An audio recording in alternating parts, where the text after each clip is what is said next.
Today, from the complete 54 book Apocrypha, we are going to be reading chapters 12, 13, and 14 from the Book of Wisdom. Chapter 12. For your incorruptible spirit is in all things. Why, indeed, you convict little by little those who fall from the right way, and putting them in remembrance by the things wherein they sin, you admonish them, that escaping from their wickedness, they may believe in you, O Lord. For truly the old inhabitants of your holy land, hating them because they practice detestable works of enchantments and unholy rites, merciless slaughters of children and sacrificial banquets of men's flesh and of blood, allies in an impious fellowship, and murderers of their own helpless babies. It was your counsel to destroy them by the hands of our fathers, that the land which in your sight is most precious of all might receive a worthy colony of God's servants. Nevertheless, you even spared these as men, and you sent hornets as forerunners of your army, to cause them to perish little by little. Not that you were unable to subdue the ungodly under the hand of the righteous in battle, or by terrible beasts, or by a stern word to make away with them at once, but judging them little by little, you gave them a chance to convert, not being ignorant that their nature by birth was evil, their wickedness inborn, and that their manner of thought would never be changed, for they were a cursed seed from the beginning. It was not through fear of any that you left them unpunished for their sin. For who will say, "What have you done?" Or who will withstand your judgment? Who will accuse you for the perishing of nations which you caused? Or who will come and stand before you as an avenger for unrighteous men? For there is not any God besides you that cares for all, that you might show that you did not judge unrighteously. No king or prince will be able to look you in the face for those whom you have punished. But being righteous, you rule all things righteously, deeming it a thing alien from your power to condemn one that does not deserve to be punished. For your strength is the beginning of righteousness, and your sovereignty over all makes you to forbear all. For when men do not believe that you are perfect in power, you show your strength. And in dealing with those who think this, you confuse their boldness. But you, being sovereign over strength, judge in gentleness and govern us with great forbearance. For the power is yours wherever and whenever you desire it. But you taught your people by such works as these, how the righteous must be a lover of men. You made your sons to have good hope, because you give conversion when men have sinned. For if on those who were enemies of your servants and due to death, you took vengeance with so great deliberation and indulgence, giving them times and opportunities when they might escape from their wickedness, with how much greater carefulness you judged your sons, to whose fathers you gave oaths and covenants of good promises. Therefore, while you discipline us, you scourge our enemies 10,000 times more, to the intent that we may ponder your goodness when we judge, and when we are judged may look for mercy. Why also the unrighteous that live in folly of life you tormented through their own admonitions. For truly they went very far astray in the ways of error, taking as gods those animals with which even among their enemies were held in dishonor, deceived like foolish babies. Therefore, as to unreasoning children, you sent your judgment to mock them. But those who would not be admonished by a mocking correction as of children will experience a judgment worthy of God. For through the sufferings they were indignant of, being punished in these creatures, which they supposed to be gods, they saw and recognized as the true God, him who they refused to know. Therefore, the result of condemnation also came on them. Chapter 13. For truly all men who had no perception of God were vain by nature and did not gain power to know him who exists from the good things that are seen. They did not recognize the architect from his works, but they thought that either fire or wind or swift air or circling stars or raging water or luminaries of the heavens were gods that ruled the world. If it was through delight in their beauty that they took them to be gods, let them know how much better their sovereign Lord is than these. For the first author of beauty created them. But if it was through astonishment at their power and influence, let them understand from them how much more powerful he who formed them is. For from the greatness of the beauty of created things, mankind forms the corresponding image of their Maker. But yet for these men there is but small blame, for they too perhaps go astray while they were seeking God and desiring to find him. For they diligently searched while living among his works, and they trust their sight that the things that they look at are beautiful. But again, even they are not to be excused. For if they had power to know so much that they should be able to explore the world, how is it that they did not find the sovereign Lord sooner?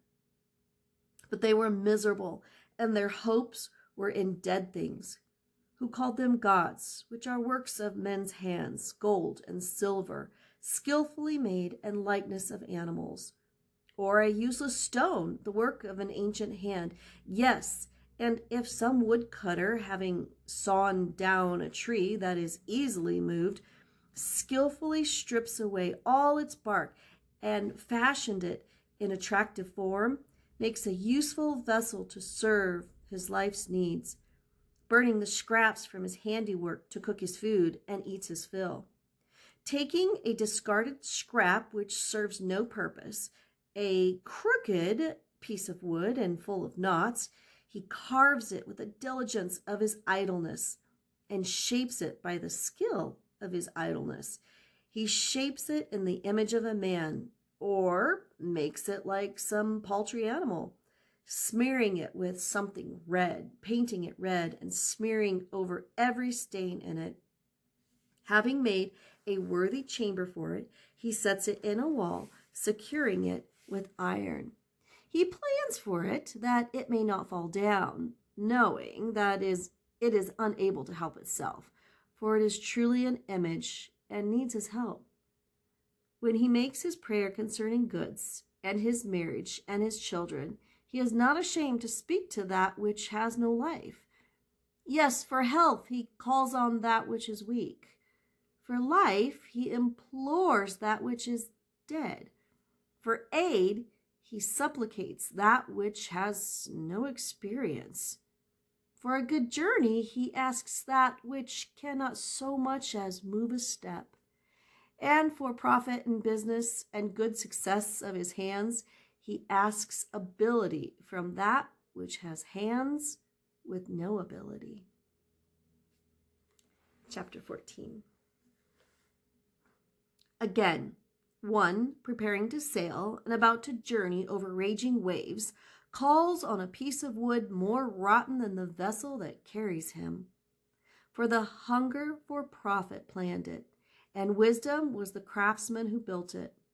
Your providence, O Father, guides it along, because even in the sea you gave a way, and in the waves a sure path, showing that you can save out of every danger, that even a man without skill may put to sea.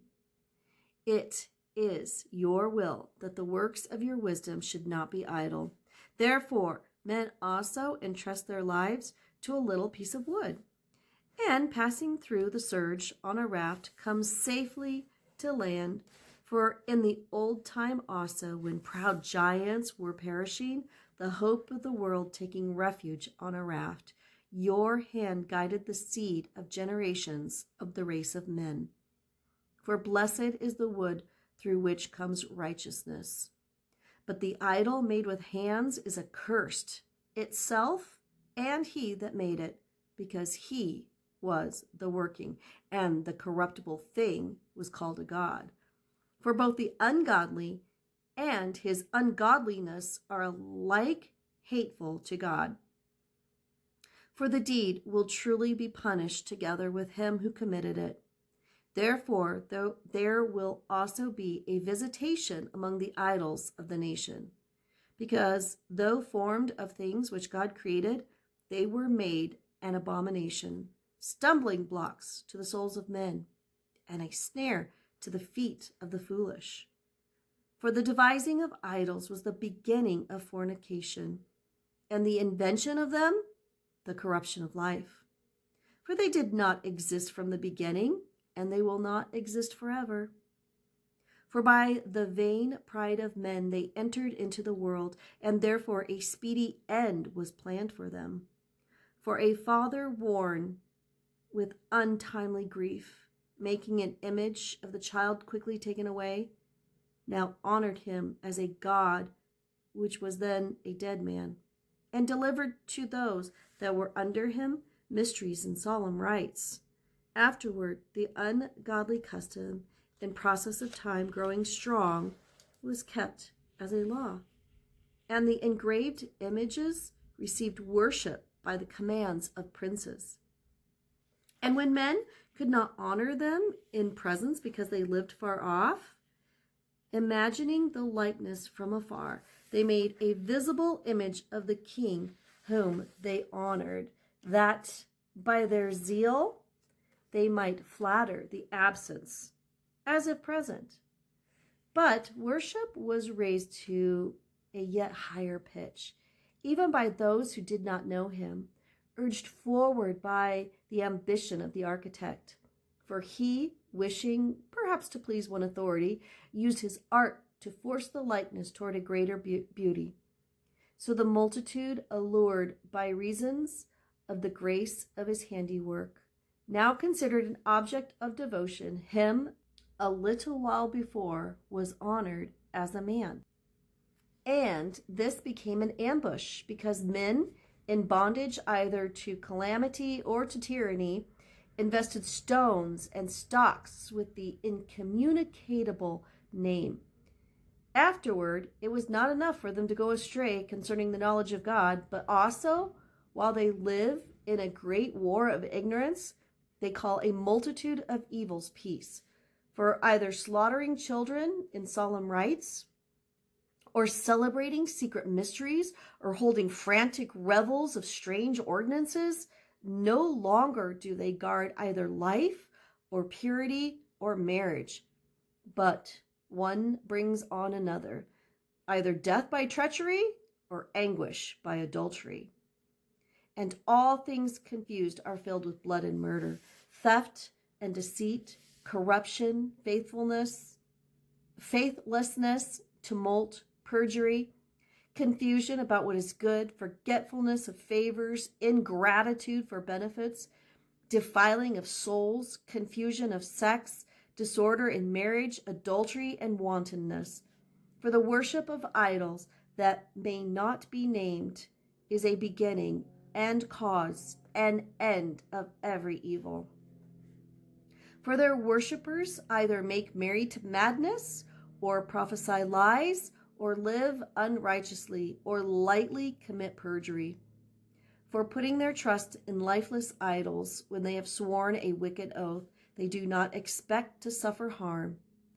But for both, the just doom will pursue them, because they had evil thoughts of God by giving heed to idols, and swore unrighteously in deceit through contempt for holiness. For it is not the power of them by whom men swear, but it is the just penalty for those who sin that always visits the transgressions of the unrighteous.